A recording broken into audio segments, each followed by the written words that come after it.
Hey guys, Sure Shot Midget here. I'm gonna try to do a quick video here on a friend's gun. I've made a video on this before, but then I ended up deleting it because I keep changing things around on this constantly, so I can't seem to not change things around.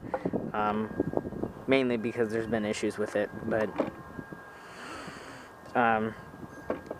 start from the back and go to the front. And start with the externals. We'll do the internals separately. So here you have a stock. The base gun is a Echo 1 metal body, stag arms, licensed model. So the stock here is a stock Echo 1 LE stock. It's got like 6 positions, I believe. It is wired to Dean's. Pistol grip's a standard A2 Echo 1 still, and then the upper and lower is both Echo 1. Although the upper does not have any trademarks on it whatsoever, but the lower does. As you can see, stag arms, blah blah blah. It's a pretty nice lower and upper. They fit. There's a little bit of body wobble, but it doesn't mess with any of the internal functions. The rail here is a Daniel Defense Omega rail system. It's airsoft, it's not the real thing. It's I thought it said for airsoft use somewhere. Doesn't look like it. 9-inch, I believe. Looks like 9 inches. It says, doesn't really say actually. 9.0 right there. I don't know if that means the length. Probably, it's probably a 9-incher. It is free float, so it's solid, no wobble. And he has a kind of a standard type kit AC forward grip, just no angled grip, nothing fancy, just your standard. And I did notice with the with this rail specifically, the side rails are thicker than normal, even the bottom rail, and I think even the top are thicker than normal. I don't think the top one is.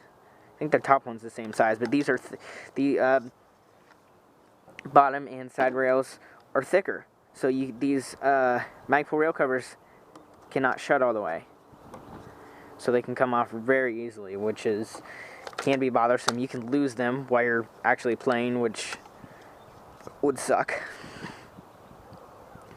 And then on the front here, I'm not sure what company makes this. I'm guessing GMP, because GMP does all the Punisher licensing stuff. That's what they mostly do. I don't know if any other companies do that besides GMP, but I know GMP does it.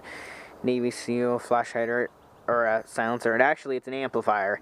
It amplifies the sound, but I believe if you put the cap on the front, it doesn't amplify it, and you could fill it with foam, but there is no cap for it. He got this used.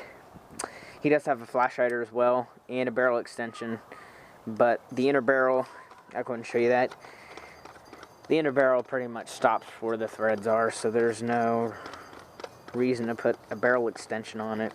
I prefer the flash hider on here, but he likes this. It makes a nice sound. There you go. There's the barrel. It's stock Echo 1 barrel. And the sights here are Elite Force flip-up sights, front and back. And they have the pistol sights built in, kind of like the M-buses, Magpul M-buses. They're basically M-bus replicas. They're nice. They do take up a lot of peripheral vision, so I don't really care for them. But they're very solid. It would take a lot of force to break one off your rail. Even though they are plastic, they're solid. Internally, hop up here is a GMP. It's a metal GMP hop up. The bucking is Lonex, and the barrel is the stock Echo 1. Battery wise, it's a 7.4 20 to 30C discharge rate, wired to Dean's like I had said. And the gearbox, it's a GMP shell. It's mainly GMP. I guess you could say it's a GMP base. It's kind of just everything, just a mix of a bunch of parts, but a GMP shell, GMP cylinder with a port, because the other cylinder that I had, I think that was GMP as well. That was a full cylinder, which did not match the barrel length, because full cylinders are made for like M16, M14 barrels, something longer than, like, say your standard M4 length with this, which this is shorter than your standard M4 length, so it was just completely off. So I swapped that out. G&P shell, which actually it does have a micro crack on it, but it is sore bowed, so it shouldn't crack any further. The piston is Aries. It's AOE corrected. The piston head is VFC. I really like the VFC piston heads because they're aluminum. They're actually not that heavy, but they're really solid, and I have one of those in my my VFC M4 that I custom built. I'm really liking that. The heads, they're really solid. Never had one break, and I have them in 3 different guns. Mine, this one, and a friend's gearbox that I built, and we haven't had any issues with them. Gears-wise, it has an 18-to-1 standard, I guess you could say, ratio Aries set. So all the gears, the bevel, spur, and sector are all Aries. I do like the Aries gears because the you don't really need a sector delay chip, because the actual part on the gear that contacts the tappet plate is actually a lot bigger. It's like 3 times as big, so you could get some good rate of fire out of this and it would still feed. Stock Echo 1 nozzle, stock Echo 1 tappet plate, SHS trigger contacts. Anything else that I'm missing? Spring and spring guide are both Echo 1. It's an M100 spring. FPS should be no more than 380. My chrono died. I need to get some more AAA batteries for that so I can chrono it to be sure, but he's going to use 2 5s. So I am going to shoot this right now. I have my Vietnam mag full of about 200 .25 gram BBs. He's going to be using 2 5s as well. And the magazines that he uses are the G&P high rounds a second magazines. He has like 5 of those, and he has a few of the Elite Force ones, the Elite Force Stanags. I was just over there today, and they all fed really well, so shouldn't have any issues at all feeding on the actual field. As far as the hop up, it's all right. The wheel is kind of janky, really. I don't know if I mean, these standard one-piece hop-ups for the M4s, there's a little clip that's supposed to hold the wheel in place, and the clip is gone, so it's kind of like you can't over-adjust it, otherwise the wheel will completely pop off. So it's kind of not really stuck where it's at, but you want to keep it where it's at. Let's go ahead and test it and see. Tested it a little while ago, and it seemed pretty good. It's kind of windy out here. For some reason, the safety is not working, so I don't know if I'm going to take it apart and go back in the gearbox, because the safety is pretty important. So I don't know if I'll do that or not. I'd say it's about a half charge 7.4. Target's about 100 feet. And like I said, there's minimal wind out here, so.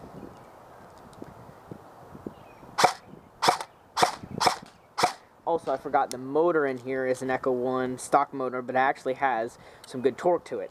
So right there you can see the semi-auto is actually very, very responsive for 7.4 LiPo.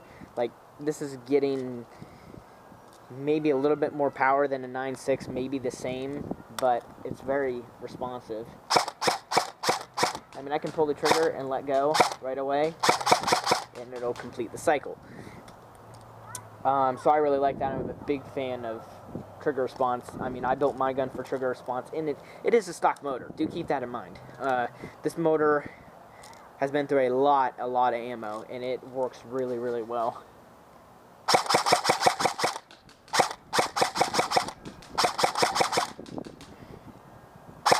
I mean, as you can hear, it's pretty accurate, pretty consistent.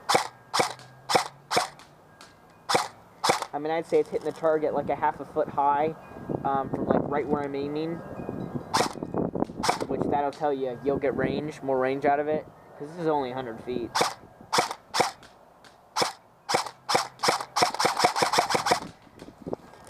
If anything upgrade-wise should be done to this, I would say a high-speed gear set like 16-to-1, 13-to-1, or 12-to-1 with this motor, or keep the stock gears and go to like an SHS high torque, I think they consider it, but it's not really high torque. It's only 16 TPA, at least from what I've heard reviews on it, or maybe like a ZCI balance.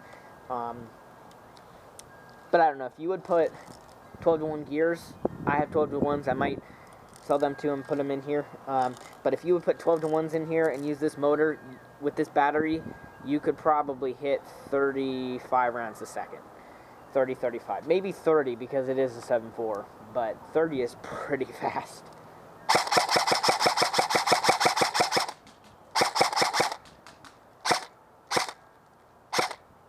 You hear the sound of the...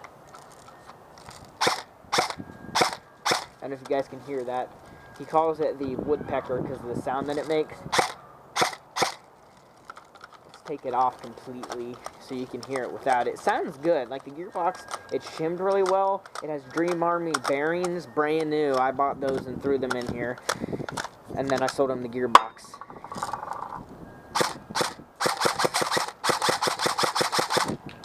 It's a very nice sounding gearbox.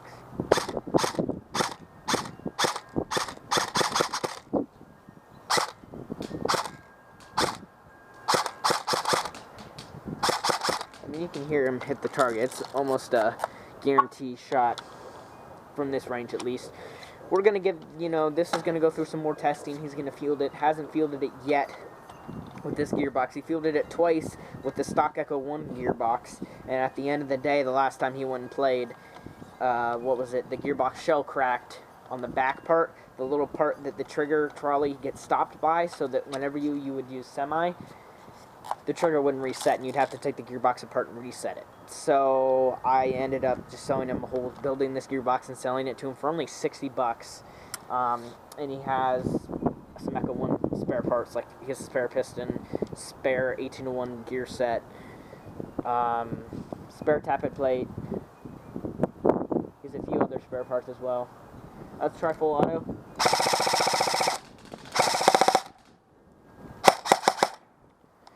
I mean, rate of fire wise, it's about 15 a second. Which on my M4 is getting 25, so 15 is not bad though. Especially for a 7.4. Not all Chinese guns out of the box will get 15 rounds a second on a 7.4 or 9.6. My JGM4 that I just got, I'm selling it. With this exact battery, it's getting less. And I have a GMP high-speed motor in there, and it's still not getting a lot. Rate of fire-wise, the GMP high-speed motor in there is getting probably the same that this is with the same battery. But that's a high-speed motor. The GMP high-speed motors really aren't high-speed.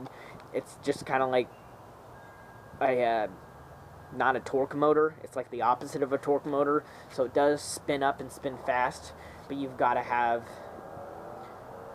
semi-high-speed gears. It'd probably be best when I had that high-speed GMP motor in my ACR with the 13-to-1s and 11-to-1, it was getting 30 rounds a second.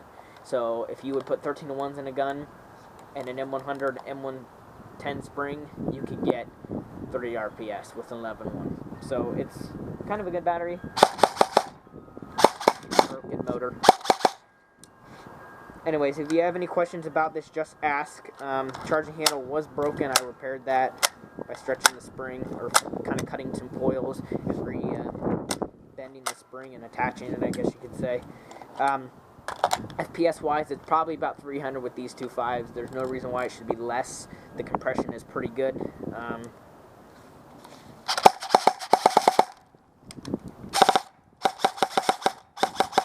Trigger response isn't anything like my gun, where you can put your finger in the trigger guard and just hammer away at it. But that's kind of unnecessary because you're not going to be shooting like that. When you actually shoulder the weapon and go to fire, I mean, it cycles. It's not going to jam up on you while you're actually shouldering it, firing it. But, I mean, it is awesome to be able to put your finger in the trigger guard and do that kind of thing. But anyways, if you have any questions about it, just ask. Any questions about anything, just go ahead and throw one in the comments section. Don't think I'm missing anything. So, hope you enjoyed the video, guys and girls. If girls watch my video. See you later.